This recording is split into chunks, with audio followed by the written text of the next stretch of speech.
Welcome to Higher Ground, the podcast that gives you insider access to the K-12 talent landscape with Christina Greenberg from Agility Search and Josh Czupryk from Josh's K-12 Jobs Blast. Hey, y'all. Welcome back to another episode. Excited. We are now on episode 9, and today we're going to be talking about the emerging role of what does it mean to be an educator or education leader in 2026. So welcome, Christina.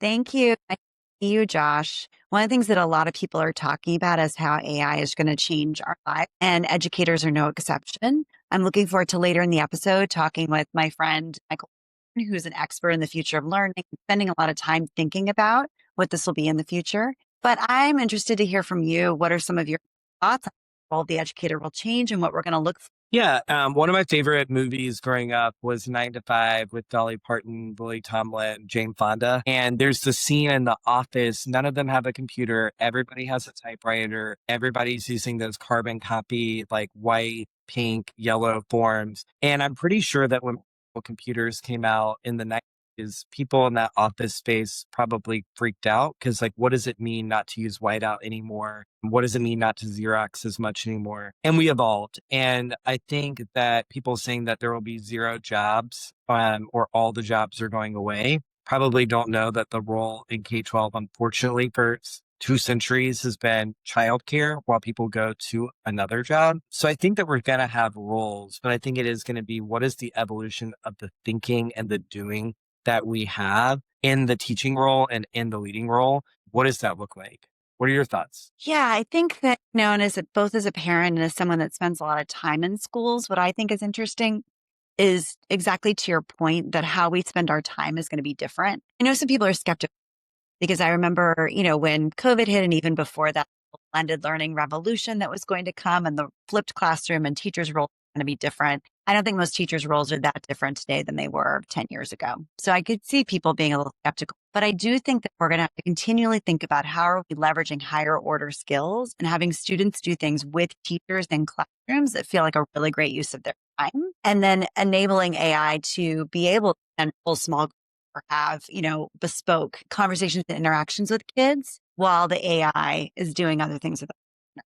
And so I think we have to continually push the envelope around how we can leverage it in the ways. And then how can we help our kids use AI to learn without it becoming a crutch? Yeah, fun fact, I'm also a grad assistant while I'm getting my PhD on the side. It's super fun. But one project I'm working on is with a local high school. They're working on a senior capstone for their 12th graders, and they want to use AI. And we're part of a statewide AI competition with all the public universities in Tennessee. I think we're going to win. By this point that the episode airs, I'll know one way or the other. But one thing we did was we said to the teachers, bring us, like, what are you giving to the kids? And it was 18 documents. And I was like, okay, this is overwhelming as a 40-year-old, right? How are children perceiving this? They're like, well, to be honest, our teachers, we are all overwhelmed. And I was like, great. And it was just interesting. We were able to take all of those documents, put them into an AI chatbot, give the children prompts to, we're like, okay, you're stuck.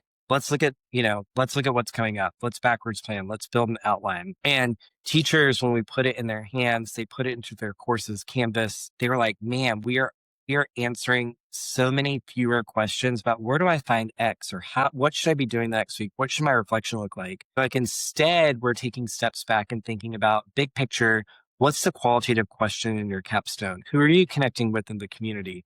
And they're like, we're still spending the same amount of time. It's just on different tasks. I know one thing you and I were talking about is the role of educator, and specifically as more entry level roles get replaced by AI. What a great opportunity teaching is going to be further. Like people are going to see it further as a leadership opportunity with AI. Could you expand on that a bit more? Yeah, and I know this is something folks at Teach for America and others have been thinking about, but as we anticipate in the workforce at 22 in the next few years, not having as many opportunities to have really entry level role, teaching is a great one. You're leading students, you're working with adults, you're planning, you're driving your curriculum, driving how your classroom runs every day, you're working with families. It's actually got a lot of great skill building, I think, for future roles. And we all know this, but I think it's going to be even more attractive. So I'm excited to see how organizations can lean into that, recruit educators to help them understand that it is such an exciting. Yeah, I agree. I'm excited to hear what our guest Michael Horn has to say about it because I know he thinks about this at a really, if we're at the 30,000 foot view, I feel like he's at the 60,000. So do you want to take a moment and introduce who we're going to hear about in the second part of the pod? Of course. So Michael's very well known, probably doesn't need introduction, but he's spent now 2 decades thinking about the future of learning in a variety of ways. He worked at the Christensen Institute. He's a speaker. He's a podcaster. He's an author. And he's also a co-founder now of an organization that's helping young adults think about career pathways and how technology can be leveraged to help them figure that out. So very excited to talk with him and hear his thoughts on this topic. As you mentioned, he's way more knowledgeable than we are. And I'm excited to hear what he thinks. Awesome. Well, everybody, we'll see you next week for episode 10 and stay tuned for the second part of today's pod. Thanks so much. Hi, everyone. Welcome to Higher Ground. I am so excited to have my friend Michael Horn on the podcast today to talk about the future of learning, the future of talent, and what we all can learn from what's happened in the past and what we're looking to in the future. Michael, welcome. Thanks so much for being here. No, thanks for having me. I was thrilled when you asked, so I appreciate it. Great to talk. I always say a lot of these conversations are conversations we're all having off mic that we're doing on the mic. So it's great to chat with you. Awesome.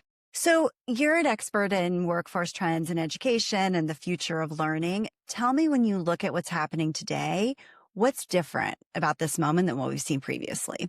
I think there's four things. One, in the K-12 world, there's a lot more choice emerging, and not just like, oh, you can go to this school or that school, but fractional choice, unbundled choice, right? Like, I want this tutor matched with this school, and a sense of like, I'm going to charge for it. I used to joke there had been lots of business model innovation in higher ed, but very little learning model innovation. And then the opposite was true in K-12.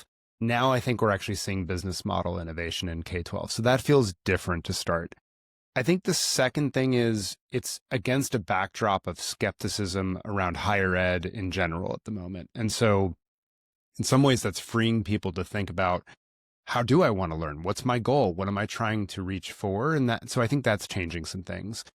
And then I guess the third thing I would say is with AI, you can't go a sentence without saying AI at some point, changing, how we work and the half-life of skills rapidly shrinking and so forth.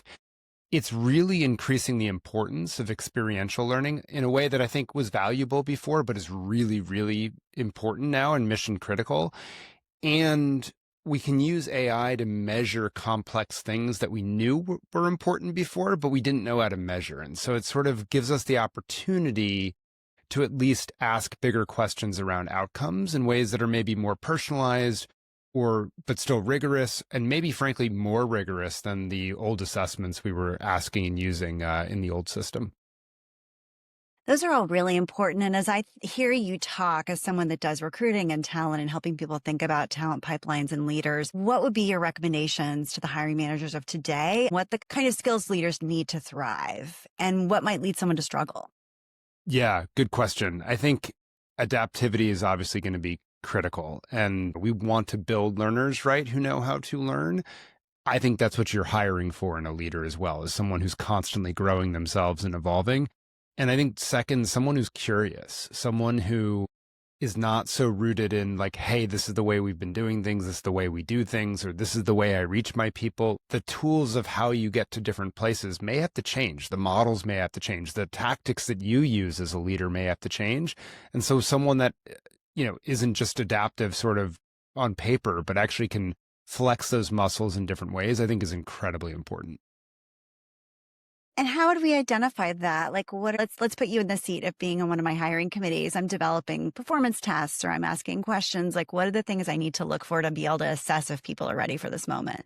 Yeah, to me, it's like the schools of experience that they've been in, right? So are there actual examples where you can say like, hey, I used to go through, this model this way, leading. I did a lot of persuading and sort of big rah-rah statements and stuff like that. But then in this circumstance, I realized that wasn't going to get it done. And so I had to use these other tactics or tools, right? It's like, is there real evidence of flexibility of mind and maybe evidence that I've actually led in different kinds of situations where the organization needed different things? Like, hey, were you in a moment of reinvention here? Were you in a moment of questioning first principles there? Were you in a moment of operating and managing and status quo, right? Those are important as well. And seeing if someone actually been in different situations and demonstrated the acuity to know, hey, I have to change. And maybe, by the way, they messed up in a couple of those, but they can reflect back to you. What I took away from that is next time I'm in situation X, this is the sort of way I would lead instead.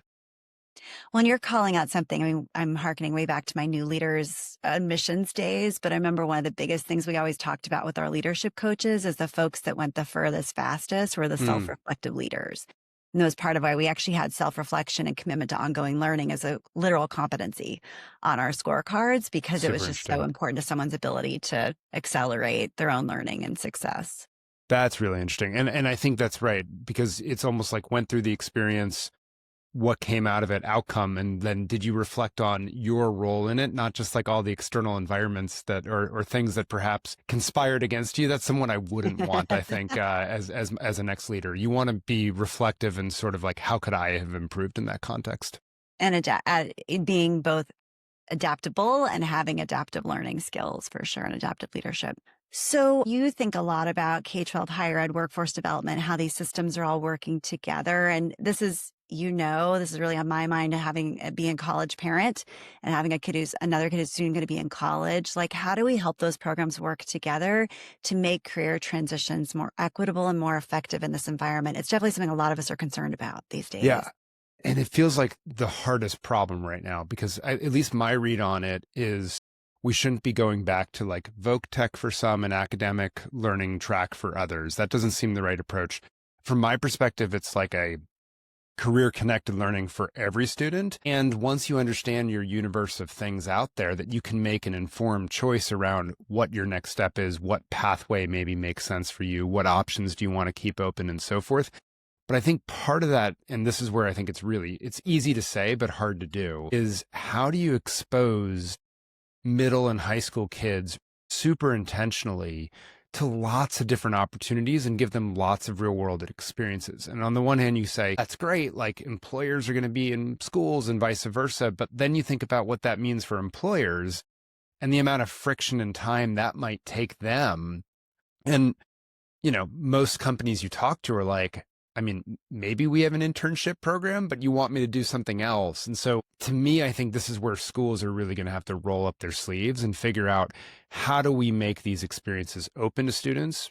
Leveraging AI and VR might be part of that, but also real world experiences where I'm building social capital, I'm connecting with people. And how do we take the friction off of the plates, if you will, of the local employers and sort of think about a thoughtful set of experiences?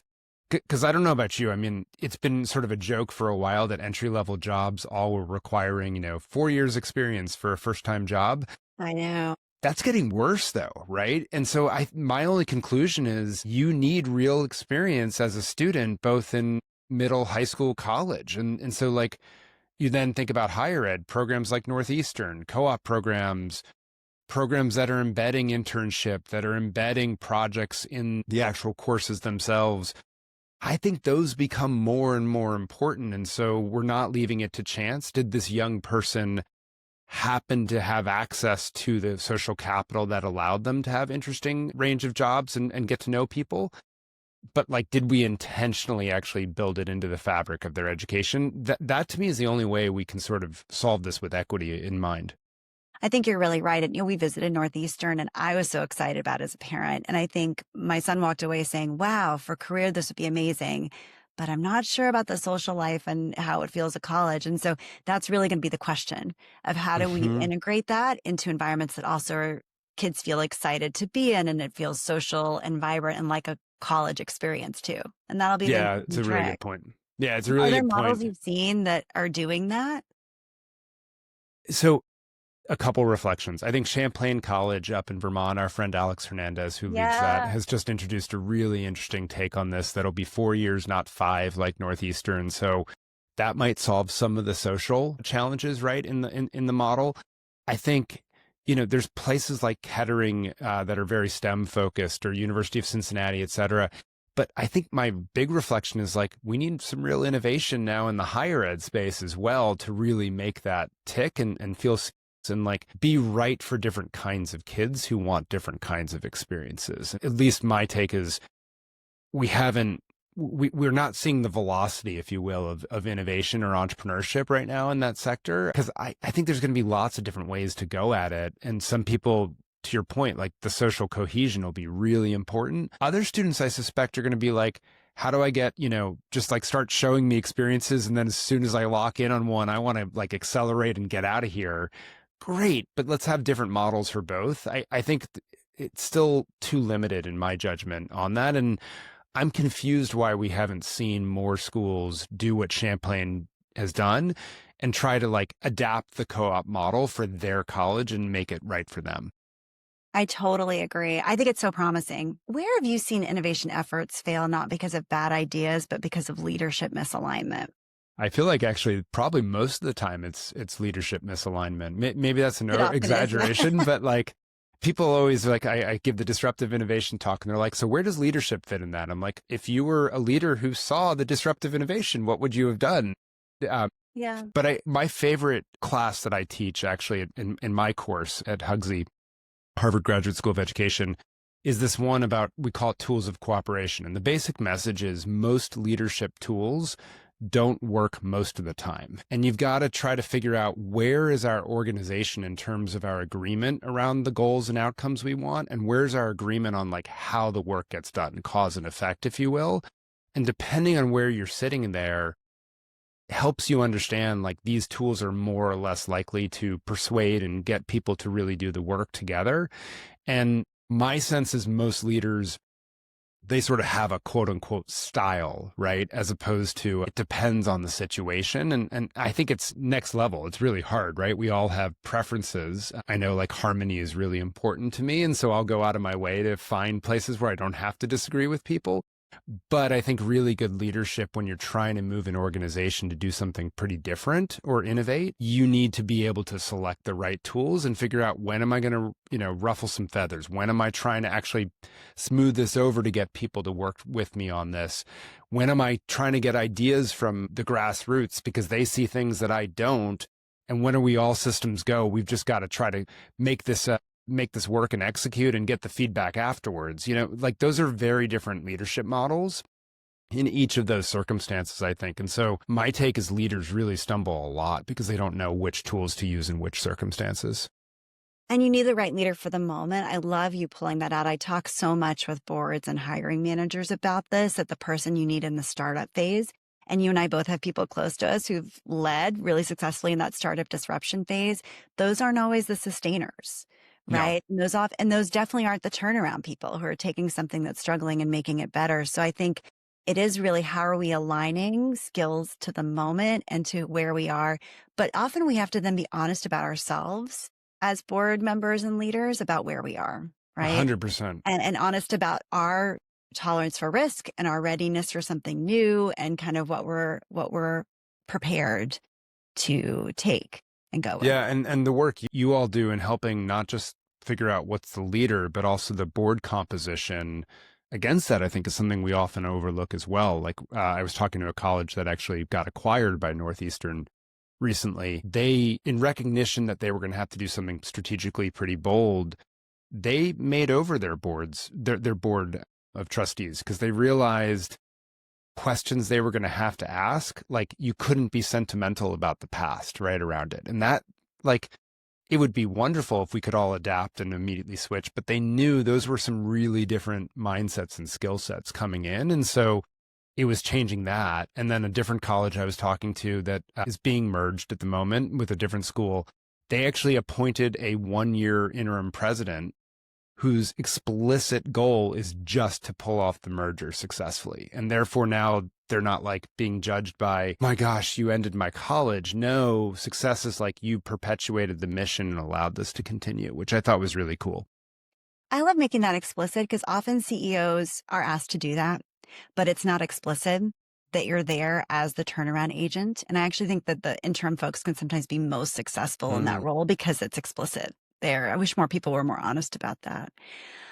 Final question. What gives you hope? We always talk about the things we're worried about or scared about, but what gives you hope about the future of education and work and where we're going? Yeah, I'm incredibly hopeful about the level of entrepreneurship and leadership that I see from educators, frankly, who are leaving where they've been and saying like, wow, what can I build now? I'm really excited by the level of energy and sort of creativity of different models at all levels that are coming on board. You look in K-12, all these educators creating micro schools and low cost private schools that are, eligible for public dollars and just really rethinking first principles. And then in higher ed, I think we're about to have a wave of accreditation reform where we could see a lot of new entrants there start to come in and really rethink some of those first principles. Hopefully that'll be exciting. I think the energy is something that we can really harness. And I think students and families are not just accepting the status quo. They're very uneasy to the point of negative, I guess, around AI and what's it going to do to the workforce. But that means they're really open to innovating themselves. And I think that's really exciting together. Well, thank you, Michael, so much. We look forward to sharing this episode with the public, and I look forward to talking with you again soon. Yeah, you bet. Thank you so much. Thank you.